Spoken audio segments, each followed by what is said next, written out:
ఏమమ్మా ముసుగులు కట్టుకొని పోయి మా బండి సంజయ్ అన్న మాట్లాడతావా అని మా బీఆర్ఎస్ మహిళా నేత ఏంటి వేర్రే బీజేపీ నాయకురాలు కరీంనగర్లో మీ బండి సంజయ్ అన్న కొడుకు అంటే మీ మేనల్లుడు, మీకు వరుసగా మేనల్లుడు అయితే కదా, మీ మేనల్లుడు 17 ఏళ్ల బాలికను మందు దాపిచ్చి దురాఘాతం చేశాడు, అత్యాచారం చేశాడు.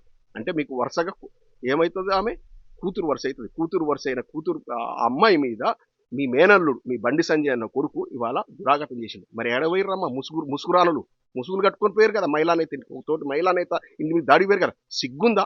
కరీంనగర్ పార్లమెంట్ నియోజకవర్గ పరిధిలో ఉన్నటువంటి మహిళా మనులందరికీ విజ్ఞప్తి చేస్తున్నా, ఇది మీ నాయకుడు బండి సంజయ్ యొక్క కుటుంబం చేస్తున్న దౌర్జన్యాలు. ఈ బండి సంజయ్ పెంపకం ఇట్టుంది, బండి సంజయ్ కొడుకు ఇటువంటి దారుణాలు చేస్తా ఉన్నాడు.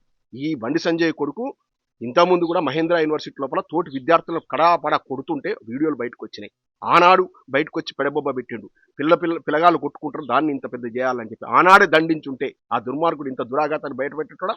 ఉత్తరప్రదేశ్లో కూడా పోయి ఎన్నో దారుణాలు చేసినట్టు ఈ బండి భగీరథ అంటారు. ఇటువంటి బండి భగీరథ అంటూ సొసైటీలో స్వేచ్ఛగా తిరిగినిస్తే ఇటువంటివే జరుగుతాయి. ఇంకెన్నున్నాయో వెలుగులో రాని. ఇవాళ వెలుగులోకి వచ్చిన ఈ ఒక్క సంఘటన చూసి మనం ముక్కులో వేలేసుకుంటున్నాం. మహిళా మనులందరూ కరీంనగర్ పార్లమెంట్ పరిధిలో ఉన్నటువంటి ఆడబిడ్డలు ఉన్నటువంటి తల్లిదండ్రులు అంతా కూడా ఇవాళ తీవ్రంగా ఆలోచించాలి. ఎందుకంటే ఏంది, బయటికి పోయిన అమ్మాయి సెక్యూర్డ్గా ఉండాలంటే ఏంది, ఇటువంటి నాయకులను మనం ప్రోత్సహించేది. ఇటువంటి నాయకులు ఇవాళ దండించాలి కదా. బండి సంజయ్ అంటోడు ఏమాత్రం ఆత్మాభిమానం ఉన్న సిగ్గు శరం ఉంటే రాజీనామా చేయాలి. రాజీనామా చేసేసి కొడుకు విషయం లోపల నిజాయితీగా వ్యవహరించాలి.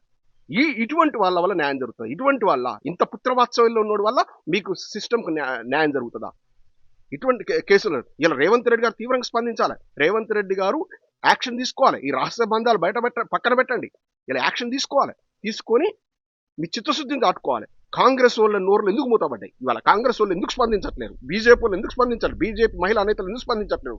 పొద్దులేస్తే ధర్మం దేశం అనేటువంటి జై శ్రీరాముడు, జై శ్రీరామ్ రామచంద్రుడు మిమ్మల్ని ఉపేక్షిస్తాడా? ఆ శ్రీకృష్ణ భగవానుడు ఉపేక్షిస్తాడా? భగవంతుడు అనేవాడంటే మిమ్మల్ని ఇలా అమ్మవారిని మొక్కుతా అని బండి సంజయ్ అన్నాడు. ఇలా అమ్మవారే కన్నెర్ర చేశారు. అందుకే ఈ దురాఘాతం బయటకు వచ్చింది.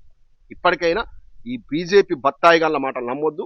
ఇది వీళ్ళ వల్ల మనకు ఉపయోగం లేదు. కాంగ్రెస్ సన్నాసులు యాక్షన్ తీసుకోరు.